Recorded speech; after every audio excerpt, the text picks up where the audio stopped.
Eh bien bonsoir à tous et à toutes les amis, supporters sportifs parisiens, parisiennes, supporters, supportrices d'autres clubs, amoureux, amoureuses du football, bienvenue à vous. Les amis, écoutez, je suis très content de vous retrouver pour une petite vidéo.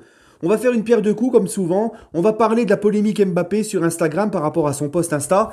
Vous avez été nombreux à me demander mon avis, donc je vais vous le donner et j'avais envie d'en parler, ça me tenait à cœur. Et aussi la rumeur du jour, selon RMC, le Parisien et l'équipe, Ryan Cherki est la priorité du PSG pour remplacer Sarabia. Alors, Jean-Michel Aulas, ah oui, parce que je le sais, hein, il y en a qui vont s'empresser de commenter, de me dire ouais mais non mais c'est faux mon frère, Aulas frérot il a démenti. Les gars, on sait très bien comment ça se passe. On sait très bien que ça ne veut rien dire les démentis. On sait très bien comment ça se passe, ça peut être un poker menteur pour faire monter les enchères et faire monter l'offre du PSG. On le sait ça. Donc ça ne veut rien dire le démenti d'Aulas, d'accord. Aulas c'est le genre de mec, il va te dire que le coach n'est pas en danger et 3 jours après il le vire. Hein, donc voilà. Ça ne veut rien dire tout ça. Voilà. Bref, pour Presco, c'est simple les amis. Donc ce qui s'est passé, c'est qu'on l'a vu face à Pays de Cassel, Mbappé a été donc capitaine en l'absence de Marquinhos, le capitaine numéro 1, et de Kimpembe qui est d'habitude le vice-capitaine. Donc c'est Mbappé qui a été clairement désigné comme étant le capitaine derrière Marquinhos. Et Galtier en conférence de presse nous dit que maintenant ça sera Mbappé le vice-capitaine du PSG et que c'est décidé depuis le mois d'août et que tout a été clair, clarifié, etc. RMC nous informe dans le même temps que Kimpembe a été consulté et qu'il n'y voyait aucun inconvénient et que ça ne le dérangeait pas. Le seul souci, c'est que le soir même, Kimpembe fait une story Instagram pour dire tout l'inverse. Dire qu'il n'est pas au courant, que non, c'est faux, qu'il n'a pas été consulté, qu'il n'était pas au courant, mais qu'il respecte malgré tout les décisions du club. Voilà. Donc moi, dans cette histoire-là, les amis, déjà, premièrement, je trouve que Galtier, en fait, il nous a un peu menti dans cette conférence de presse. Lui qui a l'habitude d'être sincère, voilà, c'est pas... Et je trouve que c'est un manque de classe et de respect du club, non pas d'enlever le capitanat, parce que malgré tout, le coach, ses choix, c'est ses choix, tu dois les respecter. Hein, il fait ce qu'il veut, il met qui il veut comme capitaine ou comme vice-capitaine. Mais la moindre des choses, le minimum de respect et de classe, c'est quand même d'en parler à Kimpembe, qu'il soit au courant, qu'il ne l'apprenne pas comme ça en conférence de presse, vous voyez. Donc moi, je trouve que ce qu'a fait le club, ça ne se fait pas. Maintenant, les amis, maintenant, qu'on soit bien clair, ça ne donne pas le droit à Kimpembe de chialer comme ça publiquement. Voilà. Je l'ai toujours dit, les amis, que tu sois, peu importe ton statut au club, je n'aime pas les mecs qui chouinent publiquement et qui donnent à manger à tous les anti-PSG et à tous les médias qui n'attendent que ça. On leur jette un os dans la gamelle. Voilà, on est à 3 semaines du Bayern de Munich, les amis. On a beaucoup de choses à régler au club. On a besoin que tout le monde soit uni au club, les supporters, le staff, les joueurs, tout, le groupe, tous ensemble. Et t'as Kimpembe là qui fait ce post polémique, parce que depuis ce matin, tout le monde ne parle que de ça. Chez les supporters du PSG, sur les réseaux sociaux, ça se bouffe par rapport à ça.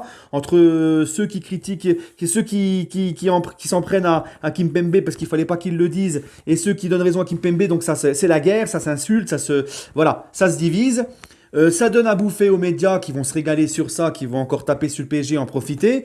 Je pense qu'on n'avait pas besoin de ça. Kimpembe, sur ce coup-là, a manqué de clairvoyance, pour moi. Parce que, encore une fois, si ça ne lui plaît pas, qu'il règle ça en interne, en privé, avec Galtier ou Campos ou Nasser. Voilà, moi j'aime pas son attitude. Et le fait que Kimpembe...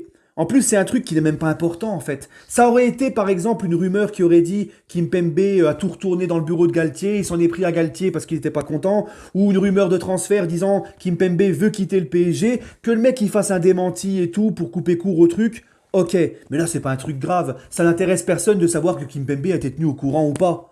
Tu vois, c'est pas important. Mais pourquoi il fait ça, Kimpembe? Parce que pour moi, c'est sa façon de montrer qu'il est quand même frustré. Et moi, j'en ai marre de ces mecs frustrés au PSG qui montrent leur frustration publiquement et qui donnent à bouffer aux journalistes, aux médias, etc. Surtout à 3 semaines d'un match aussi important que le Bayern, où il y a beaucoup de choses plus importantes à penser et à régler.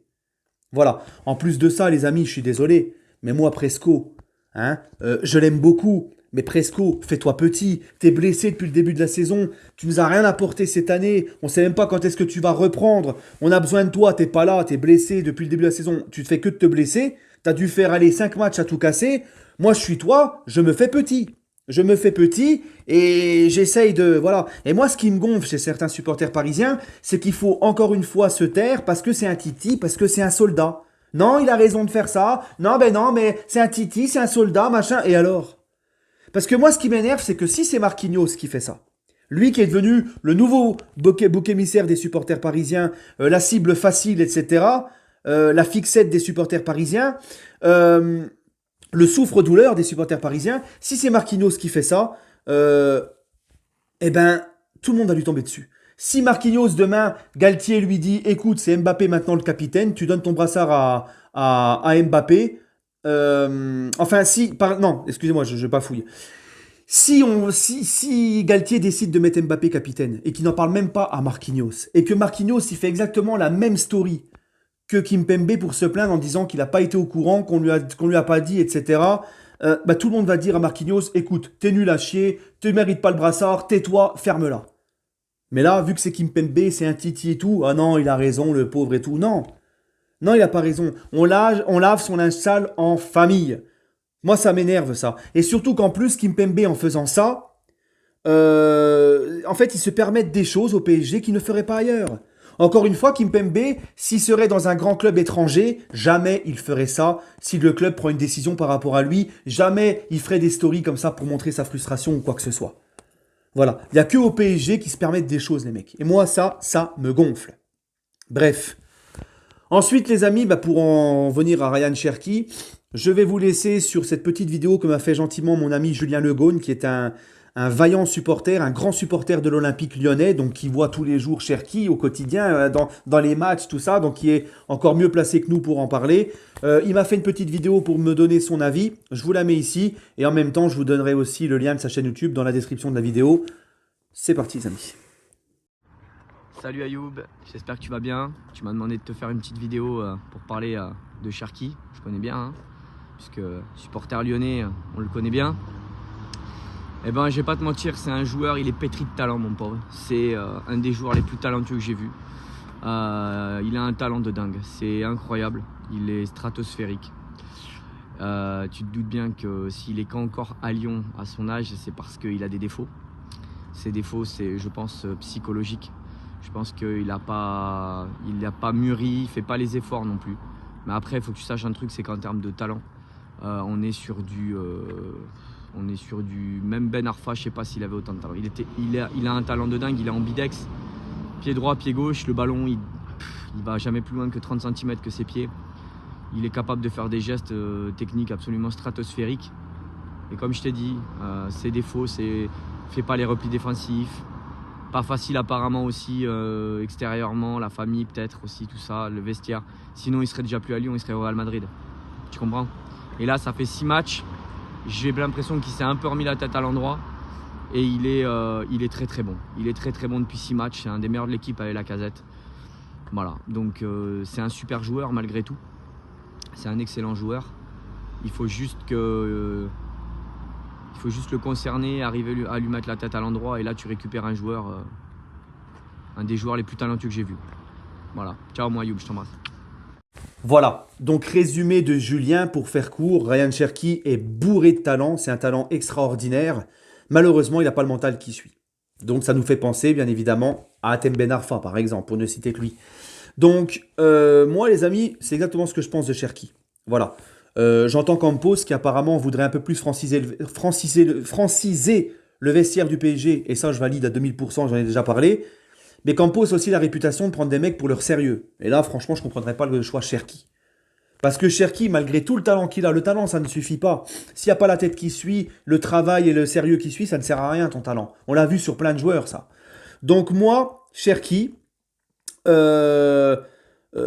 pour moi, en fait, on a déjà beaucoup de joueurs qui sont instables, beaucoup de joueurs qui n'ont pas une hygiène de vie de folie, beaucoup de joueurs qu'il faut gérer, il y a beaucoup d'histoires extrasportives, etc.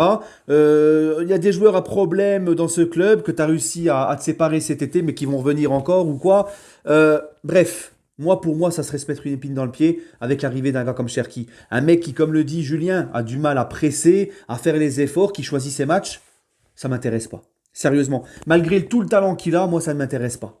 Si c'est pour encore avoir un joueur ingérable à gérer, avec des histoires, en plus on sait comment ça se passe à Paris. À Paris, le monde de la nuit, les femmes, les boîtes, les machins, et les mecs ils arrivent, ils ont la tête retournée, ce genre de gars-là. Donc voilà, non, non, moi ça peut être très dangereux en plus, hein, pour lui, qui est encore très jeune. Donc non, franchement, si c'est pour encore se mettre une épine dans le pied avec un mec qui fait pas les efforts, qui est dur à gérer, qui a un sale caractère, et qui va faire des problèmes, des histoires, malgré tout le talent qu'il a, moi, personnellement, je n'en veux pas de Ryan Cherki. Je ne comprendrai pas ce choix. Voilà. Après, si jamais le PSG le prend, eh ben, écoute, on espérera, encore une fois, ça sera encore un joueur, j'espère que, on espérera que tout se passera bien, etc. Et on espérera se tromper, mais pour ma part, moi en tout cas, si c'est un vrai qu'à moi, je ne le prendrai pas. Voilà les amis, mon avis sur Ryan Cherki.